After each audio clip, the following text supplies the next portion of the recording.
الفراخ دي بجد تحفة، طريقتها حلوة جدا جدا، بتتبيلة مميزة خالص مختلفة غير اللي عملناها قبل كده. بطعم اسيوي شوية، تديكي مزازة كده في الطعم حلوة جدا.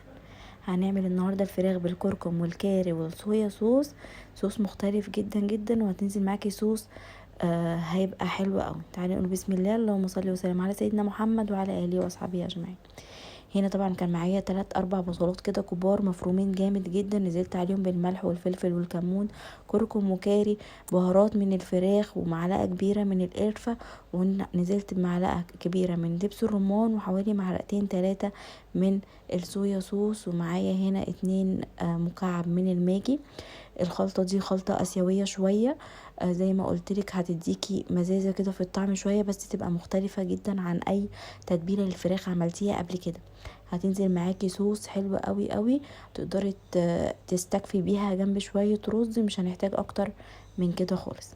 هنا انا جبت الفراخ بتاعتي، هنا انا مش عامله فراخ، انا عاملاها بالوراك، تقدري تعمليها زي ما انت عايزه، باي فراخ سليمه، فراخ كامله زي ما انت عايزه، بالصدور بس هتنفع معاكي برضو. هنا انا جبت الوراك بتاعتي اهي، نضفتها كويس جدا جدا بقى، وحاولت كده لما يبقى الورك كبير شويه اقسمه نصين عشان يشبع من التتبيله، وفي نفس الوقت ما ياخدش وقت معايا في السوا جامد. وبدات ان انا اشيل الماده اللزجه اللي ما بين الجلد وما بين الفراخ، وغسلت الفراخ حلوه قوي قوي بالملح والخل والليمون، وسبتها كده شويه لغايه لما اتصفت تمام، وبعد كده بدات ان انا اشتغل فيها. التتبيله دي مختلفه جدا مميزه جدا، جربيها وادعيلي كده ان شاء الله. غرقيها بس كده بالصوص بتاعها او بالتتبيله بتاعتنا دي ما بين الجلد واللحم، وحاولي تسيبيها كده حوالي مش اقل من 3 ساعات قبل ما تبداي تشتغلي فيها. وبعد كده هنحطها في الفرن بقى، هنغطيها كده بالورق الفويل وهندخلها الفرن يكون سخن طبعا. اول ما تبدأ حوالي تاخد بالظبط معايا من 25 دقيقة ل35 دقيقة، وبعد كده خدي عليها الشواية، ولعي عليها الشواية على طول. مش هتاخد معاكي وقت خالص بجد، وريحتها هتبقى رهيبة وجديدة جدا جدا عليكي. تقدري تعمليها سبايسي باضافة معلقة من الشطة او من الفلفل السبايسي الحار. مش هنعمل اكتر من كده. هنا دي كانت عزومة عندي، تعالي اقول لكم كنت عاملة جنب الفراخ الحلوة دي. غطيتها بقى كده وسبتها حوالي 3 ساعات، وبعد كده دخلتها الفرن.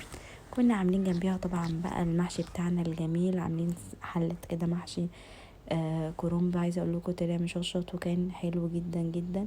ودي كانت النتيجه بتاعته، شكله حلو قوي، شايفين استوى كله زي بعضه وفي قد بعضه، كان شكله وطعمه تحفه.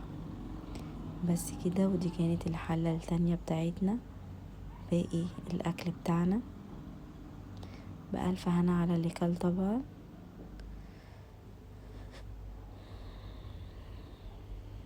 بس كده خلاص، هو كان الاكل داخل على سوا، وكانت الفراخ طبعا معايا في الفرن. بعد ما خدت 35 دقيقة بتاعتها، عملت ولعت عليها الشواية.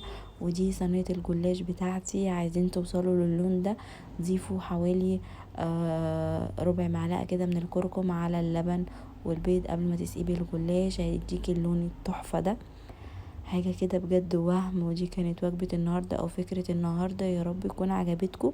دي كان شكل الفراخ بعد ما طلعت. انا حاولت ان انا اطفي الاضاءة واغير اشيل الفلتر يعني عشان تبان على حقيقتها.